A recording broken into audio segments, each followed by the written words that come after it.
ओम शांति। आज प्यारे बाबा ने मुरली में कहा समस्याओं को चढ़ती कला का साधन बनाना है। समस्याएं चढ़ती कला का साधन कैसे बने? समस्या अनेक प्रकार की हर एक को आती हैं और उन समस्याओं में कोई तो उलझ कर बस अपनी सारी शक्तियां गवा बैठते हैं, अपनी स्थिति गवा बैठते हैं और वो समस्या को सुलझाने में लगे रहते हैं।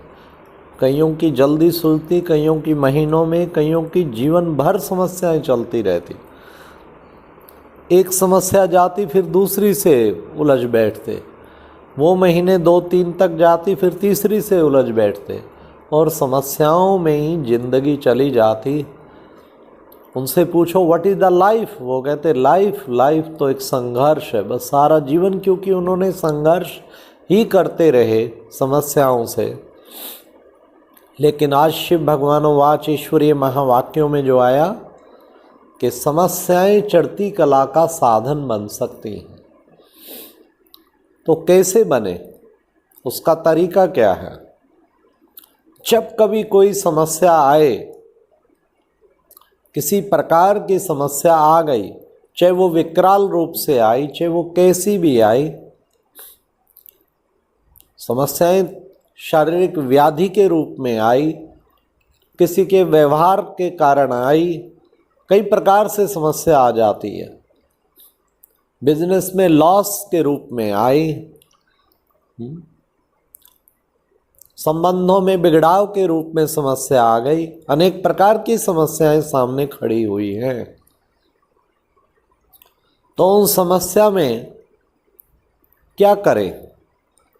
कैसे हमारा वो चढ़ती कला का साधन बने? बन सकता है चढ़ती कला का साधन, प्रोवाइडेड कि पहले अपने मन में आप फिक्स कर लेंगे ये समस्या नहीं है, ये मेरे चढ़ती कला के लिए एक तरीका भेजा है भगवान ने। जितनी बड़ी समस्या उतना बड़ा कोई व्रत लेवें हम, उतना बड़ा कोई संकल्प लेवें। हमने देखा है कई आत्माओं ने समस्याओं को चढ़ती कला का साधन बनाया हुआ है। अगर उनके सामने कोई समस्या आ गई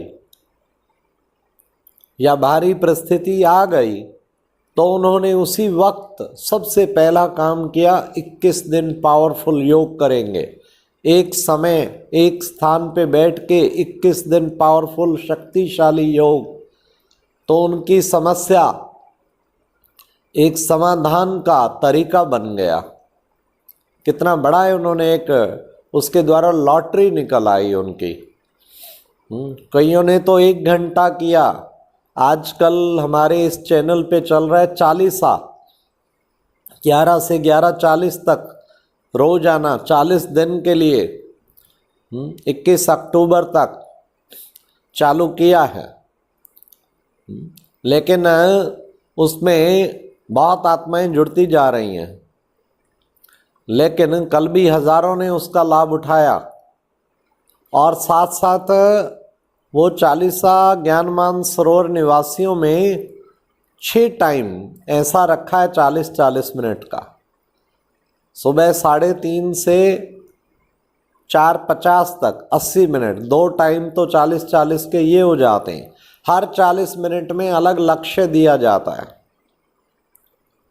फिर उसके बाद नुमा शाम 5:30 से 7:30, 3 टाइम 40-40 के 120 मिनट। उनमें भी तीनों में लक्ष्य अलग अलग दिए जाते हैं। अब इस स्थिति का अनुभव करो, अब इस स्थिति का अनुभव करो। फिर रात्रि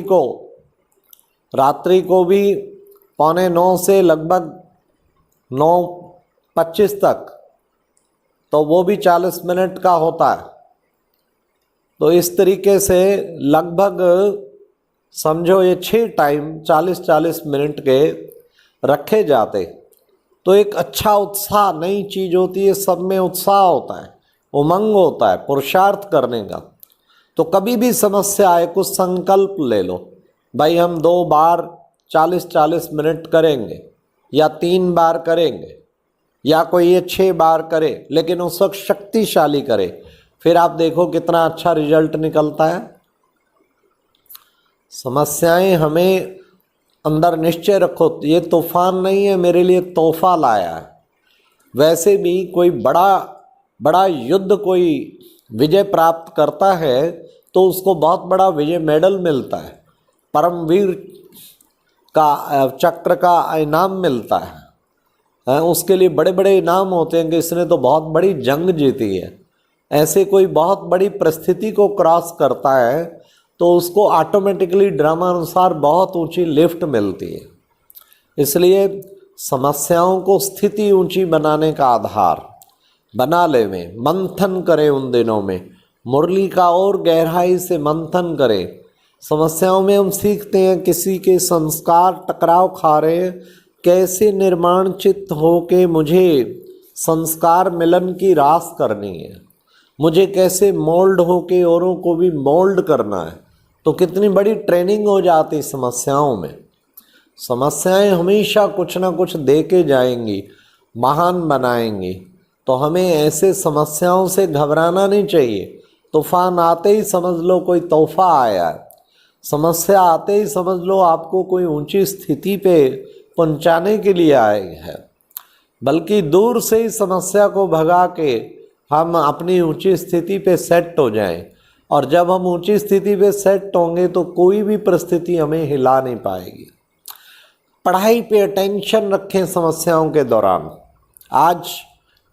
आज ईश्वरीय महावाक्य में आए, ये यूनिवर्सिटी है, ये बड़े से बड़ी यूनिवर्सिटी है तुम्हारी, ऐसी यूनिवर्सिटी कहीं हो नहीं सकती। तो हम यूनिवर्सिटी में पढ़ाई होती है, तो पढ़ाई से समस्याएं, उस दिन अच्छी तरह मुरलियों का अध्ययन करें, एक एक मुरली के पॉइंट की गहराई में जाएं, कुछ घंटे निश्चित कर लें, समस्या उड़ जाएगी समस्या। जैसे जैसे आप ज्ञान की गहराई में जाएंगे समस्या गई। तो ये एक तरीका है। आज के ईश्वरीय महावाक्यों में था कि तत्वों को भी तुम पावन बनाने का कार्य कर रहे हो, अर्थात जब ईश्वरीय सेवा पे स्थित हो जाते हैं समस्या उड़ जाती है। ईश्वरीय सेवा पर स्थित हो गए तो समस्या उड़ गई। इसलिए हम ईश्वरीय सेवाओं की सीट पर सेट हो जाते हैं, और सीट पे सेट हो जाते हैं तो खूब अच्छी तरह सेवा में बिजी होने से फिर ऑटोमेटिकली व्यर्थ संकल्प सब समाप्त हो जाते हैं और उससे समस्या दूर भाग जाती है। जब भी ऐसा देखो, ईश्वरीय सेवाओं में दिल से सेवा, इतने पुण्य कर्म करो जो पुण्य कर्म में पाप कर्म नीचे रह जाए। यह है समस्याओं का भगाने का तरीका। समस्याएं अगर आती हैं तो हमें कोशिश करनी चाहिए दिल से। बाबा सबसे मुख्य, बाबा से शेयरिंग जिसने सीख ली, आत्माओं से शेयरिंग का कोई लाभ नहीं है, वो तो सारा कल्प करते आए। लेकिन बाबा से शेयरिंग सीख ली, दिल से प्यारे बाबा को पत्र लिखो, बाबा आपको जो उत्तर दे वैसा करो। डायरेक्ट हॉटलाइन कनेक्शन बाबा से जोड़ो दिल से बाबा को, तो बाबा आपको बहुत अच्छा रिस्पॉन्स देंगे और समस्या उड़ जाएगी। अच्छा, ओम शांति।